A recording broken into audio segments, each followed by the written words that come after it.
మరో big breaking news. హెచ్యూ భూములపై గద్దల్లా పెద్దలు. 400 ఎకరాల అమ్మకం వెనుక భారీ స్కెచ్.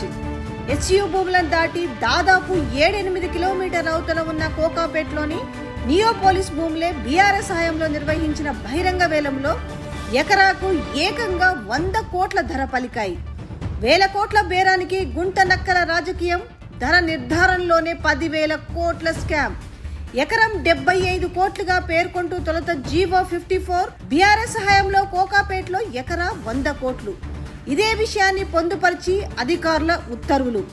5 నెలల్లోనే ఎకరాకు 23 కోట్లు తగ్గిస్తూ కొత్త నివేదిక. పరిశ్రావ్ పన్సేరావ్ అసోసియేట్స్ తో తయారీ. 30,000 కోట్ల విలువ 20,000 కోట్లకు కుదింపు. 5 దఫాలుగా 400 ఎకరాలు వేలానికి రంగం సిద్ధం. ముందస్తు ప్రణాళిక ప్రకారమే భూమి విలువలో కోత. అదే అదనుగా చేజిక్కించుకునేందుకు పెద్దలెత్తుగడ. మొదట 100 ఎకరాలను సగం ధరకే కొట్టేసే యత్నం. హమారా సిటీ హమారా వర్సిటీ. హెచ్యూ భూములను దాటి దాదాపు 7-8 కిలోమీటర్ల అవతల ఉన్న కోకాపేటలో నియోపోలిస్ భూములే బీఆర్ఎస్ హయాంలో నిర్వహించిన బహిరంగ వేలంలో ఎకరాకు 100 కోట్ల ధర పలికాయి. మరి ఐటీ కారిడార్ లో అత్యంత విలువైన కీలక ఫైనాన్షియల్ డిస్ట్రిక్ట్ ను ఆనుకొని ఉన్న హైదరాబాద్ సెంట్రల్ యూనివర్సిటీ భూములకు రూపాయి ఎక్కువగానే పలకాలి. కానీ తక్కువ ధరకే అమ్మేందుకు స్కెచ్ ఎవరు వేశారు? అసలు రేవంత్ సర్కార్ అంత అగ్గువకు భూములను తెగ నమ్మాలని చూడడం వెనుక మతలబు ఏమైనా ఉన్నదా? ఎస్ అంటే అన్ని వైపుల నుంచి అవును అన్న సమాధానమే వస్తుంది. పక్కా ప్రణాళిక ప్రకారమే అధికారికంగా ఆ భూముల ధర తగ్గించి అగ్గువకు వేలం వేసేందుకు భారీ స్కెచ్ వేశారనే విమర్శలు వెల్లువెత్తుతున్నాయి. ఒకటి అరా కాదు, కనిష్టంగా దీని వెనుక సుమారు 10,000 కోట్ల స్కామ్ దాగి ఉందనే ఆరోపణలు వినిపిస్తున్నాయి. సాధారణంగా మనం ఏదైనా వ్యవసాయ భూమి కానీ ప్లాట్లు కానీ అమ్మాలంటే ఏం చేస్తాం? బహిరంగ మార్కెట్ లో ఎంత ధరకు పోతుందో, చుట్టుపక్కల ఎంతకు పోయిందో ముందుగా వాకప్ చేస్తాం. ఆ తర్వాత దానికి కొసరు జోడించి మార్కెట్ లో రేటు ప్రకటిస్తాం. ఎవరు ఎక్కువకు కొంటున్నామని ముందుకొస్తే వాళ్ళకు అమ్ముతాం. కానీ బహిరంగ మార్కెట్ లో ఉన్నదానికంటే తక్కువకే, అది అగ్వకే ఎవ్వరూ అమ్ముకోరు కదా. మరి సాక్షాత్తు సీఎం రేవంత్ రెడ్డి సర్కార్ ఏకంగా 400 ఎకరాలు బహిరంగ మార్కెట్ కంటే, అందులో అధికారులు నిర్ణయించిన ధర కంటే అగ్వకు అమ్మాలనుకుంది. ఇదేదో ఔటర్ రింగ్ రోడ్ అవతల ఉన్న భూములను కూడా కాదు, ఐటీ కారిడార్ లో అత్యంత విలువైన కీలక ఫైనాన్షియల్ డిస్ట్రిక్ట్ ఆనుకొని ఉన్న హెచ్యూ భూములు.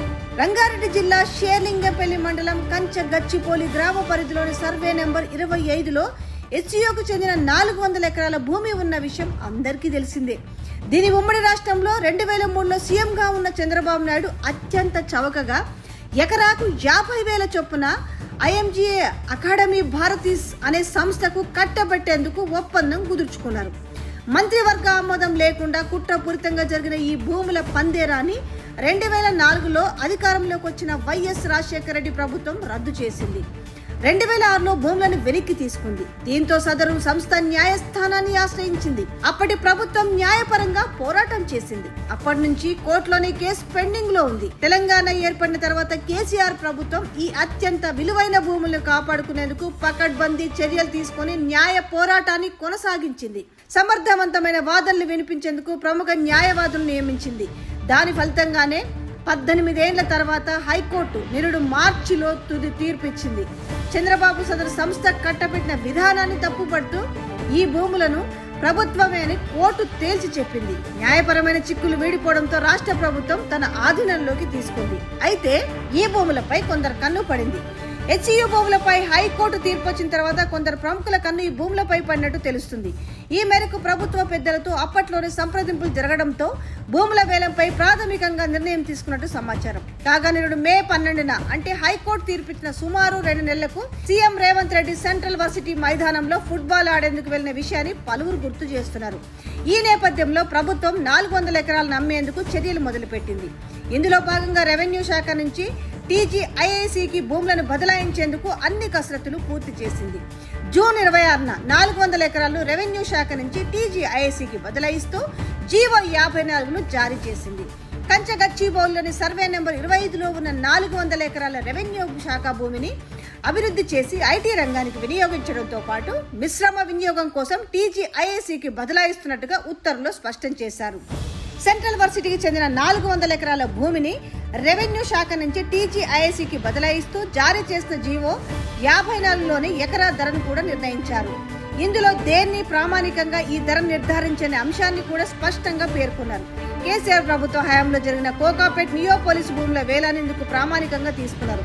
గతంలో కోకాపేట సమీప ప్రాంతాల భూముల వేలం విక్రయాలను పరిగణలోకి తీసుకుంటే హెచ్యూ భూముల ధర ఎకరానికి 75 కోట్లుగా నిర్ధారించినట్టు పొందుపరిచారు.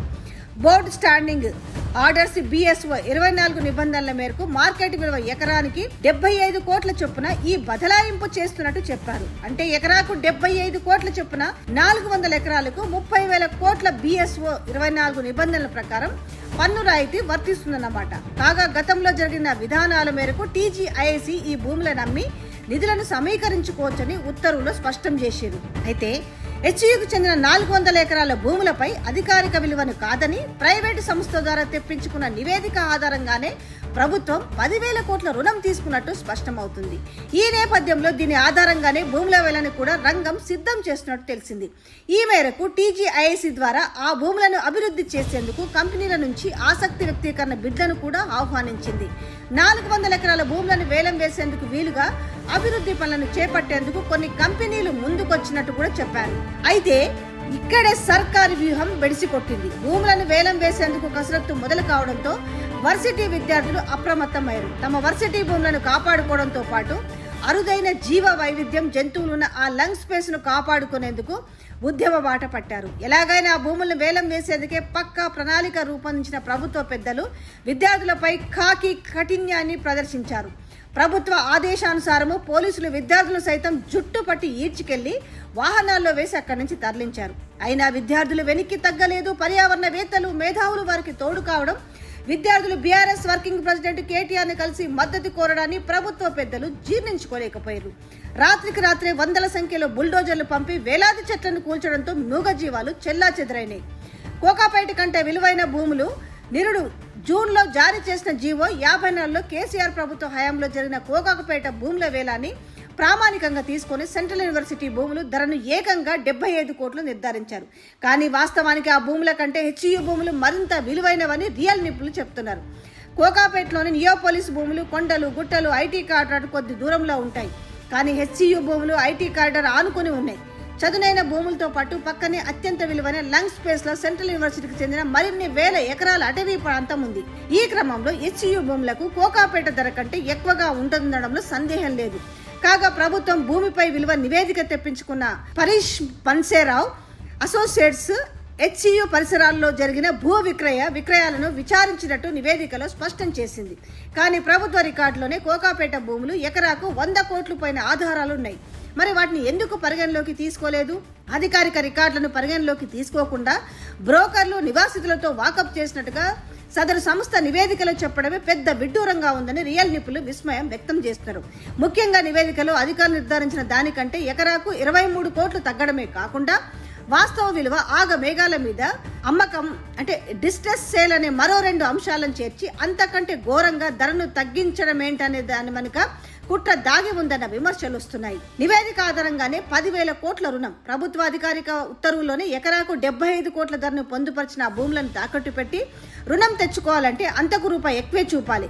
ఆ మేరకు ఈ భూముల కంటే అవతల ఉన్న కోకాపేటలో ప్రభుత్వం వేలం వేసినప్పుడు 100 కోట్ల ధర పలికిన వాస్తవాన్ని ఆధారంగా చూపే వెసులుబాటు ఉంది. కానీ ఇక్కడే రేవంత్ సర్కార్ వేరేలా ఆలోచించేందుకు ఢిల్లీకి చెందిన పరీష్ రావు పన్సేరావు అసోసియేట్స్ ఇచ్చిన భూ విలువ నిర్ధారణ నివేదికనే నిదర్శనం. ఏకంగా ఎకరాకు 23 కోట్ల తగ్గుదలతో తెప్పించుకున్న నివేదిక ఆధారంగానే ప్రభుత్వం టీజీఐఐసిసి ద్వారా 400 ఎకరాలను తనఖా పెట్టి 10,000 కోట్ల రుణాన్ని తీసుకుంది. ఈ ప్రక్రియ నిర్వహించేందుకు మధ్యవర్తిత్వం వహించిన బ్యాంకు కన్సార్షియంకు 1% అంటే 100 కోట్లు ఇచ్చారనే ప్రచారం జరుగుతుంది. అయితే భూముల విక్రయానికి పక్కా స్కెచ్ వేసిన ప్రభుత్వం అందుకే తాకట్టు ప్రక్రియలో ఉన్న భూములమ్మి 10,000 కోట్ల రుణాన్ని చెల్లించే వెసులుబాటు కూడా పొందుపరచడం గమనార్హం. ఇక 5 నెలల్లోనే ఎకరాకు 23 కోట్ల తగ్గుదల ఏంటి? రెవెన్యూ శాఖ నుంచి టీజీఐసికి బదలాయించిన సమయంలో ఎకరాకు 75 కోట్లుగా అధికారిక నిర్ధారణ జరిగిన సెంట్రల్ యూనివర్సిటీ భూముల ధర 5 నెలల్లోనే ఎకరాకు 23 కోట్లు తగ్గడం గమనార్హం. ఇదంతా ప్రణాళికలో భాగంగానే జరిగిందనే విమర్శలు ఉన్నాయి. ఇందులో భాగంగా ప్రభుత్వం 400 ఎకరాల భూముల బహిరంగ మార్కెట్ విలువపై నివేదిక రూపొందించే బాధ్యతను ప్రభుత్వం అనుమతి ఉన్న భూ విలువ నిర్ధారిత సంస్థకు అప్పగించింది. ఈ మేరకు ఢిల్లీకి చెందిన పరేశ్రావు పన్సేరావు అసోసియేట్స్ నిరుడు నవంబర్ 23న ఆ భూములను పరిశీలించింది. ఒకే రోజులో అంటే నవంబర్ 23న వాల్యుయేషన్ నివేదికను రూపొందించింది. ఐటీ మిశ్రమ రంగాలకు వినియోగించేందుకు అనుమతి ఉన్న ఈ భూముల వల్ల ఎకరాకు 52 కోట్లుగా నిర్ధారించింది. ఇందుకోసం సదరు సంస్థ చుట్టుపక్కల ఉన్న బ్రోకర్లు నివాసితులకు వాకప్ చేసినట్టు తెలిసింది. అసలు అక్కడ నివాసితులు ఎవరున్నారనేది సదరు సంస్థకే తెలియాలి. అదేవిధంగా బహిరంగ మార్కెట్లో జరిగిన ఇటీవలి క్రయ విక్రయాలు నమ్మదగిన వర్గాల నుంచి సేకరించిన సమాచారం ఆధారంగా హెచ్యు భూముల విలువ ఎకరాకు 50 నుంచి 55 కోట్ల వరకు ఉంటుందని నిర్ధారణకు వచ్చినట్టుగా ఆ సంస్థ తన నివేదికలో పేర్కొంది. వీటన్నిటిని పరిగణలోకి తీసుకొని ఎకరాకు 52 కోట్లుగా నిర్ధారించింది. అయితే అగ్గువకి అమ్మేందుకు స్కెచ్ వేసిరు. ప్రభుత్వ అధికారిక ఉత్తర్వులోనే ఎకరా భూమి ధరను 75 కోట్లుగా నిర్ధారించిన తర్వాత వాల్యుయేషన్ సంస్థ ఎకరాకు 52 కోట్లుగా నివేదిక ఇవ్వడం వెనుక భారీ స్కామ్ దాగి ఉందనే ఆరోపణలు వినిపిస్తున్నాయి. సామాన్యుల బ్యాంకు రుణాలు కావాలంటే తమ ప్లాట్లు భూములు ధర బహిరంగ మార్కెట్ కంటే రూపాయి ఎక్కువ ఉండేలా జాగ్రత్తలు తీసుకుంటారు. కానీ ఇక్కడ ప్రభుత్వం లైసెన్స్ ఉన్న ఒక ప్రైవేట్ సంస్థ ధర ఎకరాకు 23 కోట్లు తక్కువ విలువను నిర్ధారించుకున్నదంటే దీని వెనుక ఎంత పెద్ద కుట్ర ఉన్నదో అర్థం చేసుకోవచ్చని పలువురు పెద్దలు చెప్తున్నారు. ఇలా 30,000 కోట్ల విలువైన 400 ఎకరాల విలువను 20,800 కోట్లుగా ఉన్నదని సదరు సంస్థ తన నివేదికలో స్పష్టం చేసింది. అంతేకాదు ఇది బహిరంగ మార్కెట్ విలువ అయితే ఆ భూముల వాస్తవ విలువ రిలయబుల్ వాల్యూ ఎకరాకు 41.60 కోట్లు ఉంటుందని 400 ఎకరాలకి 16.640 కోట్లు వస్తాయని చెప్పింది. ఇక మరో విచిత్రమైన విషయం ఏంటంటే ఫటాఫట్ మనం అమ్మాలనుకుంటే ఎకరాకు 36 కోట్లేనని చెప్పింది. ఇలా 400 ఎకరాలకు 14,560 కోట్లు మాత్రమే వస్తాయని నివేదికలో స్పష్టం చేసింది. కుట్రలో భాగంగా 5 దఫాలుగా వేలాన్ని నిర్వహించుకున్న ప్రభుత్వ పెద్దలు ఈ భూమిని అమ్మేందుకు మొత్తం డిసైడ్ అయింది. ఆ మేరకు ఒక ఫార్మా రియల్ కంపెనీతో సంప్రదింపులు చేసినట్టు ఆరోపణలు ఉన్నాయి. ఇక నివేదిక ప్రకారం చూసుకుంటే అధికారులు నిర్ణయించిన ధర కంటే ప్రభుత్వం సదరు సంస్థ ద్వారా తెప్పించుకున్న నివేదిక ప్రకారం తగ్గుదల ఎకరాకు 23 కోట్లు. ఇలా 400 ఎకరాలకు 9,200 కోట్ల తగ్గుదల. వాస్తవ విలువ మేరకు తగ్గుదల ఎకరాకు 33,040 కోట్లు. 400 ఎకరాలకు 13,360 కోట్లు. ప్రభుత్వం అత్యవసరమైన మేఘాల మీద అమ్ముకుంటే తగ్గుదల ఎకరాకు 41 కోట్లు. ఇలా 400 ఎకరాలకు 15,440 కోట్లు. ఎందుకీ మంకు పట్టు, ఎందుకీ మొండితనము, ఎందుకీ ఆత్రము, ఏమిటి చిత్రం? అసలు సంగతి వర్సిటీ భూములది కాదు, దాని వెనుక దాగిన 1,000 కోట్ల భూతంత్రాంది. అసలు విషయం రాష్ట్ర ఆర్థిక దుస్థితి కాదు, దాని వెనుక దాగిన 1,000 కోట్ల అవినీతి కుట్ర. అసలు వ్యవహారం ఖజానాను నింపడం కాదు, ఆ ముసుగులో 1,000 కోట్ల విలువైన వర్సిటీ భూములను అగ్గువకే అంటే సగం ధరకే చేజిక్కించుకోవడం. కేసీఆర్ ప్రభుత్వం హైకోర్టులో కొట్లాడి సాధించిన భూములపై రేవంత్ సర్కార్ కన్నెందుకు పడింది? మొదలెందుకు కుదవ పెట్టింది? తర్వాత ఎందుకు అమ్మకానికి తెర తీసింది? లోపల ఏం జరిగింది? లోతుల్లో ఏముంది? ఇలా ఆరా తీస్తే విస్తుపోయే నిజాలు వెలుగులోకి వచ్చాయి. గత ఏడాది కాలంగా జరిగిన పరిణామాలు, సర్కార్ తీసుకున్న నిర్ణయాలు, దొరికిన డాక్యుమెంట్లు పరిశీలిస్తే దీని వెనుక 1,000 కోట్ల కుట్ర బయటపడింది. అది ఏమిటి, ఎట్లా చేశారన్న సవివరణంగా చూస్తే ఇప్పుడు నేను చెప్పిన మ్యాటర్ మొత్తం అర్థమవుతుంది. అసలు సూత్రధారులు ఎవరు, పాత్రధారులు ఎవరు, పైనుంచి కథ నడుపుతున్నది ఎవరు? ఇవన్నీ కూడా మనము మొత్తానికి ఎపిసోడ్లుగా చూడొచ్చు. ఎందుకు అర్ధరాత్రి వందలాది బుల్జోడ్లు తీసుకుపోయినాయి? ఎందుకు పచ్చని అడవి మీదకు యంత్రాలు దండయాత్ర ఎందుకు చేసినాయి? ఎందుకు వేలాది పోలీసు బలగాలు దివారాత్రులు మోహరించాయి? ఎందుకు ఆడపిల్లలను చూడకుండా విద్యార్థులను ఈడ్చి పారేశాయి? ఎందుకు కరకు కాకీల లాఠీల పిల్లల వీపులపై విరంగం చేశాయి? ఎందుకు ఆ ప్రాంతాన్ని మొత్తాన్ని బలగాలు అష్ట దిగ్బంధం చేశాయి? ఉన్న జింకలు లేవని గుంటనక్కలు ఎందుకు అబద్ధాలు ఆడాయి? భజన పత్రికలో రోజుకొకటి చెప్పిన ఎందుకు అదనంగా కథనాలు వండాయి? 400 ఎకరాలు ఇవ్వకుంటే మొత్తం వర్సిటీనే తరలిస్తామనే బ్లాక్ మెయిలింగ్ లీకులు ఎందుకు జారీ అయ్యాయి? ఎందుకు సర్కారీ పెద్దల నుంచి ఎకో పార్కు ముచ్చట వచ్చేయింది? ఏదైనా ఎవరు అడ్డొచ్చినా కోట్లు కాదన్నా భూములు తీసుకునే తీరాలన్న పన్నాగం పోలీసుల మోహరింపుల రూపంలో ఎందుకు కనిపిస్తుంది? మరో బిగ్ బ్రేకింగ్ న్యూస్. హెచ్యు భూములపై